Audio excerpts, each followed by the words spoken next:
I remember it. It was 16 years ago, in the bustling downtown of Fukuoka, in the fine general store in Tenjin. She found me in the farthest corner of the shelf, covered in dust. Haruko was 14 years old, a second-year middle school student. She had come to Tenjin with 2 friends and happened to enter that shop, where she found me. I had been in that shop for over 5 years, and no one had bought me. At first, I was in the front of the shelf, but no one looked at me and said, "This mug is nice." You see, my body had an illustration on it, kind of like the Little Prince, but not exactly. It was more like the Prince of the Moon. Writing on the moon, subtly different from the Little Prince. Looking at me, with that subtle difference from the Little Prince, people would say things like, "What's this? A fake Little Prince?" and laugh. But no one bought me, and I was gradually pushed to the back of the shelf. Moreover, my body was made of pottery, so it was quite heavy. Depending on how I fell, I could easily break. Around me, there were cute mugs with unbreakable illustrations that were selling well, and I was left unsold. One day, the shop's grandma looked at me and said, "You're really an unpopular one, aren't you?" Those words got to me. I knew it myself, but I really felt how unpopular I was. The shop's shelf could only hold a certain number of items, so if I had stayed unsold a little longer, I think I would have been discarded. To be honest, I had given up, and I was rotting away with my own unpopularity. That's when Haruko found me in the back of the shelf. "I might like this," she said. Her friend who was with her said, "Haruko's taste is weird." But Haruko firmly held my body and said, "This is the Prince of the Moon. It's kind of interesting." And she smiled. "Not cute but interesting." That's what Haruko said. I see. Am I interesting? That's when I first realized it. Haruko really bought me. I was so happy. I wanted to jump for joy. If I had jumped and fallen, I might have broken, but I was that happy. Finally, someone bought me. I'll never forget Haruko's smile when she first saw me and said, "Interesting." I'll never forget those words. Because Haruko bought someone like me, I made a promise to myself that I would do my best to be useful for Haruko, no matter what. I'm not easily broken, you know? Haruko took me home, put various things in me to drink, and took good care of me. She even put her favorite apple juice on me and drank it. In the morning and at night when she brushed her teeth, she put water in me and used me. About a year after coming to Haruko's home, she stopped putting her favorite apple juice on me. When Haruko turned 15, in her 3rd year of middle school, during the late-night study sessions, she would put warm tea in me, and we both worked hard. "I won't let it cool down," she would say. At that time, Haruko really worked hard, studying every day, and she managed to pass the high school entrance exam, even though everyone said it was impossible. On the day she found out she passed, we celebrated together with her family, and Haruko poured her favorite apple juice, which she had decided not to drink until she passed, into me and drank it. At that moment, she looked at me and said to her parents, "I passed because this prince was with me." I was so happy at that moment. I felt like crying, but I held back my tears so that the precious apple juice wouldn't dilute. "Congratulations, Haruko," I said and hugged her thumb that was holding me. Even after starting high school, Haruko continued to cherish me. Every day when she came home, she would fill me with drinks and drink from me. There were times when she said she was dieting and reduced her beloved apple juice. Honestly, after about a year of being at Haruko's home, I thought I might be discarded. I thought it would be good if I could stay for a year. But Haruko treated me with care. Being able to watch over Haruko up close made me very happy. When Haruko was in her 2nd year of high school, she would put apple juice on me and go to her room, and I could hear her talking happily on the phone. "Oh, she's got a crush," I thought, feeling a bit jealous but even happier that Haruko had fallen in love. When Haruko reached her 3rd year of high school, She decided to go to university and continued to study every day while putting tea in me. Until midnight. I sent her cheers every day in my own way. Haruka, hang in there. Haruka, keep fighting. I thought Haruka was amazing. She had determination. She managed to pass the university entrance exam splendidly and was going to Tokyo. I congratulated Haruka, but at the same time, I felt it was time to say goodbye. Haruka was going to Tokyo, so it was a blessing, but it also made me feel lonely.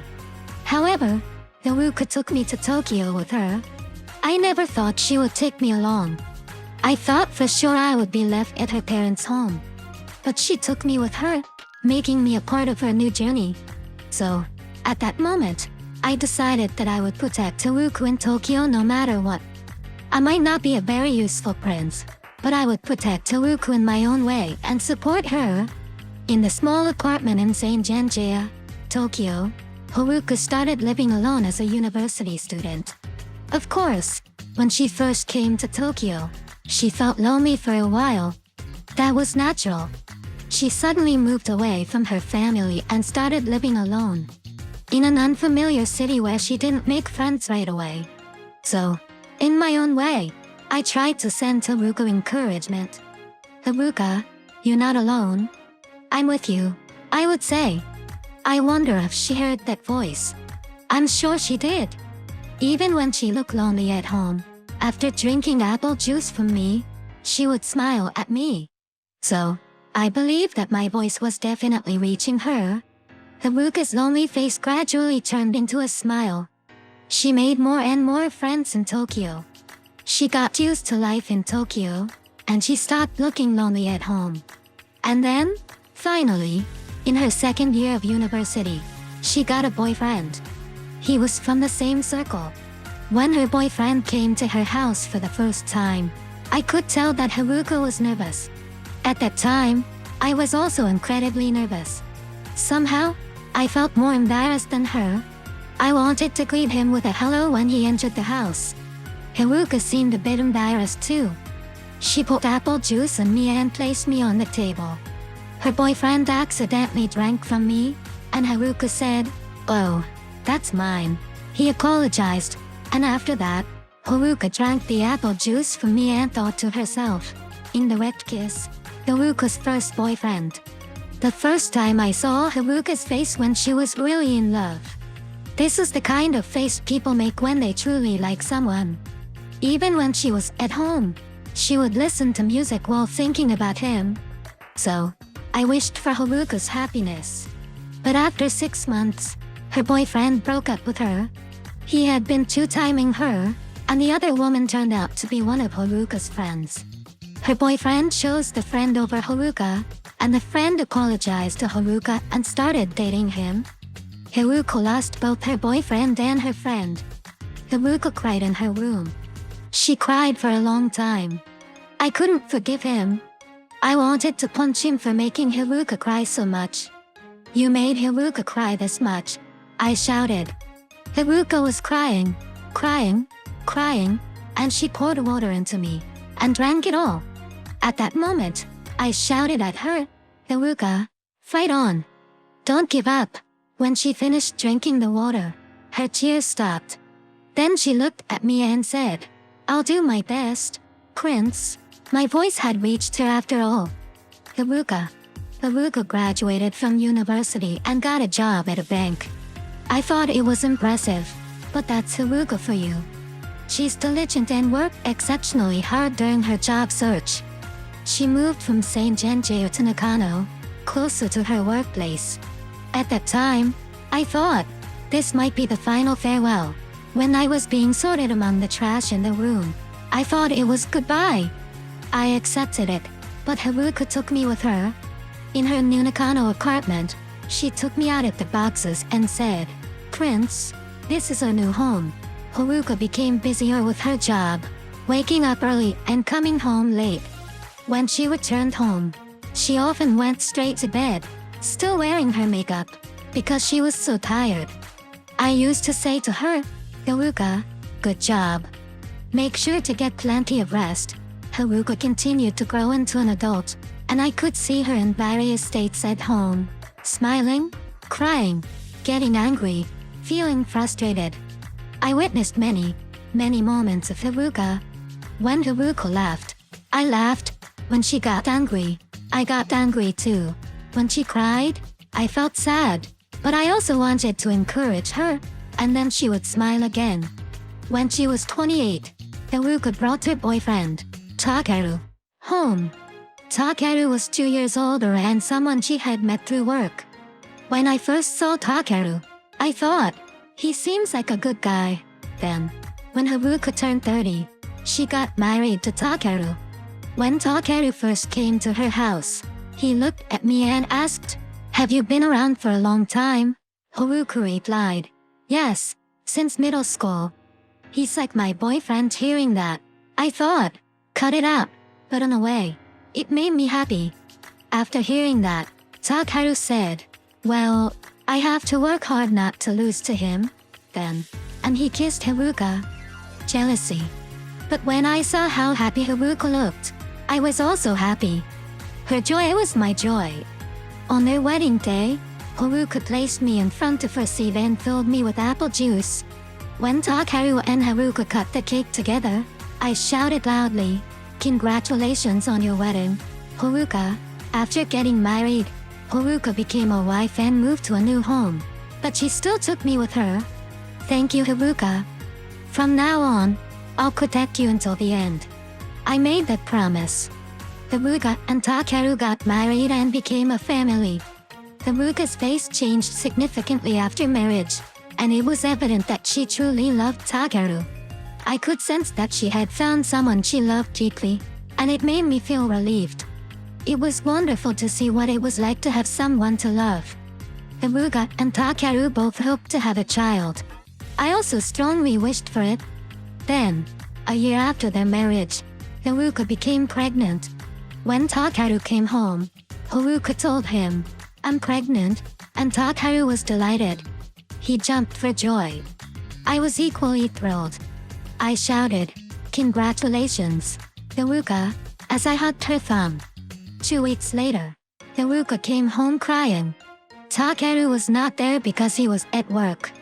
Haruka had been crying continuously, and I couldn't help but worry, wondering what had happened. Then, Haruka received a call from Takeru, and while trying to hold back her tears, she told him, "I went to the hospital earlier, and something unfortunate happened to the baby." She struggled to hold back her tears but couldn't help crying and said, "I'm sorry," before hanging up the phone. There was no need for her to apologize. Haruka had done nothing wrong. After ending the call, Haruka cried out loud, cried, and broke down in tears. I felt frustrated because there was nothing I could do. I could only watch over Haruka, who seemed on the verge of being crushed by the greatest sadness of her life. Haruka cried on the sofa until she was exhausted. Then she fell asleep. She slept, woke up, cried again, and then she came to the kitchen, picked me up while crying, filled me with water from the tap, and drank slowly. So, I hugged Haruka's thumb and shouted at her with all my might, "Haruka, fight on! Fight on! Fight on!" Haruka did nothing wrong. In fact, nobody did. Even though this time, something unfortunate happened. The baby in Haruka's belly had to go to the sky. But one day, I'm sure the baby will come back to Haruka. So, keep fighting, Haruka, keep fighting. Haruka, while still in tears, slowly, drank all the water. Then, she looked at me, her face swollen from crying, and with a tight smile, she said to me, "Thank you, Prince." A year passed since that sorrowful day. Another life had returned to Haruka's body. I thought, they've come back from the sky. From the moment life returned to Haruka's belly, I talked to the baby inside. Don't make your mom sad, no matter what. Cling to her, no matter what, and come out of her body, alive. Show her your face. Please, I'm counting on you. Haruka's belly got bigger and bigger, and then, the baby was born. Haruka and Takeru's child. Hiroki. It's you. When Haruka gave birth and came home, Hiroki came home for the first time. Hiroki, you noticed me, didn't you? He looked at me and smiled. From that day on, the family grew by one more. Haruka, Takeru, and Hiroki. Hiroki seemed to be doing well, growing up so fast. It felt like he was just crawling, then he was standing, and before I knew it, he was walking and talking. Hiroki used his smile when he looked at me. Somehow, I felt a sense of friendship with him. Haruka occasionally started giving Hiroki some of the apple juice she put in me. And then, Hiroki's third birthday arrived. Today, Hiroki was on the sofa, holding me with both hands and drinking from me. But, Hiroki wasn't at fault. It was because my body was a bit heavy. When Hiroki tried to stand up while holding me, his balance was off, and he almost fell off the sofa head first. If he had held on to me, Hiroki might have hit his head first. So, I gathered all my strength and moved away from Hiroki. Hiroki, let go of me. Hiroki fell, but not on his head, just his legs. He rolled onto the floor, and Haruka rushed to him, holding him and asking, "Are you okay?" Fortunately, he wasn't injured. I was relieved that I could protect what was precious to Haruka in the end. The unreliable prince managed to do something a bit princely at the end. However, my body broke when I fell. I split right down the middle, the handle came off, and part of the edge shattered. Hiroki looked at my broken body and cried, saying, "It's broken." Haruka, picking up my broken body while shedding tears, also cried. Hiroki said while crying, "Mom, I'm sorry." So, I shouted to Hiroki, "Hiroki, you don't need to cry. Don't cry. Hiroki, you know, your mom, the Haruka who found me in a shop when she was 14, has always taken care of me. I've been protecting her in my own way, watching her grow from a middle schooler to a high schooler and then a college student, realizing what love is when she met Papa Takeru. I've always been beside her, witnessing her. I've protected her in my own way.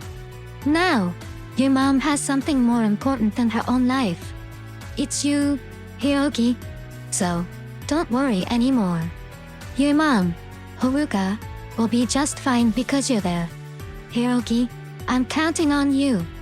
From now on, stay by your mom's side and protect her.